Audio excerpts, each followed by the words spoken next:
Hello, bachcho. Let's read out the questions. Question says, work function on volt.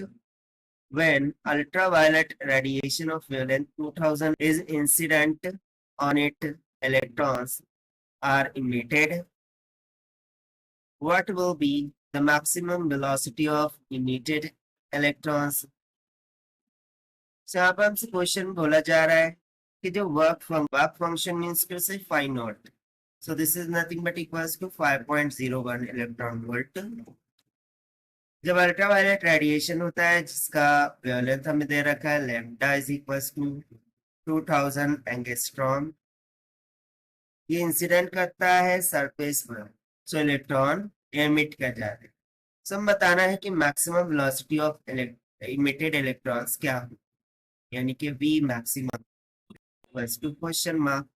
तो चलिए start करते हैं solution से, but before of its let's talk about the key concept which we are going to use for this question. So since we remember the formula of energy of photon, this can be given by E is equals to hc by lambda, जहां पर h तो Planck constant c speed of light in vacuum, lambda wavelength होगा incident light के लिए. उस तरीके से second formula हम यहाँ पे यूज कर सकते हैं के ई मैक्स का, यानी कि maximum kinetic energy which we will get from photoelectric effect equation. So it is nothing but equals to E minus of work function, that is phi naught होता है. So बस इन्हीं फॉर्मूलाज का हमें यहाँ पर यूज कर लेना है. तो सबसे पहले तो हम energy corresponding to this 2000 angstrom यानी कि फोटोन एनर्जी E को कैलकुलेट कर लेते हैं. So this must be equals to hc divided by lambda. So this is equals to, ना देखिए h का value 6.63 into 10 to the power minus 14, साथ ही साथ c का वैल्यू कितना होता है 3 into 10 to the power 8. But यदि मैं एच सी इनकी कंबाइंड वैल्यू लिख इन इलेक्ट्रॉन वोल्ट, सो वो हम सभी को पता होती है, दैट इज 12375 इलेक्ट्रॉन वोल्ट के इक्वल, डिवाइडेड बाय जो भी हमें एंगस्ट्रॉम में वेवलेंथ दे रखी है दैट इज 2000 ऑफ एंगस्ट्रॉम, हम उसको सब्स्टिट्यूट कर देंगे.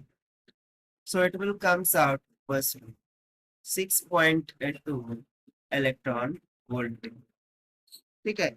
सो ये बेसिकली इलेक्ट्रॉन वोल्ट में इसकी hc की वैल्यू को यहाँ सब्स्टिट्यूट किया है.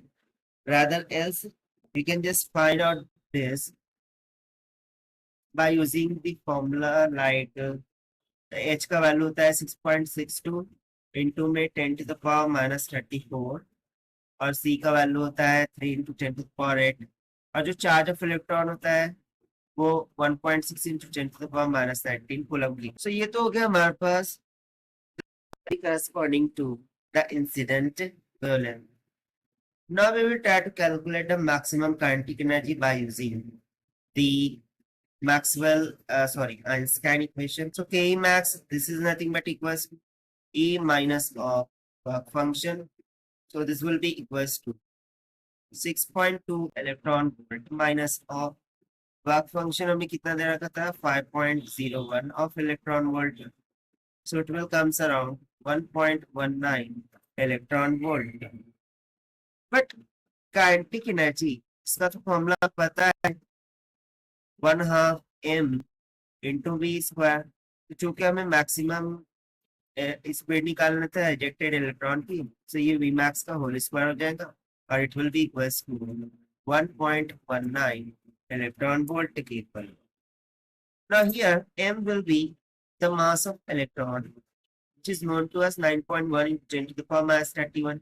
तो चलिए फिर सब्स्टिट्यूशन कर देते हैं, that is 1/2 into 9.1 into 10 to the power minus 31 of kg multiply by V maximum का whole square. This will be equals to 1.19 into में. अब इसे मुझे नॉर्मल यूनिट यानी कि जूल में कन्वर्ट करना है, तो उसके लिए मुझे चार्ज ऑफ इलेक्ट्रॉन ई को सब्स्टिट्यूट करना होगा जिसका मान होता है 1.6 into 10 to the power minus 90. सो ये जूल में निकल के आ जाएंगे. तो चलिए फिर हम इसको सिंप्लीफाई करते हैं. सो हमें मैक्सिमम इजेक्शन स्पीड मिल जाएगी 6.46 इंटू में 10⁵ मीटर्स पर सेकंड की। यही हो जाएगा हमारा required answer for this question, जो कि हमने फाइंड किया by using the photoelectric effect concept as per the given option B is correct. So this is the required solution. I hope you understand well. Best of luck. Thank you.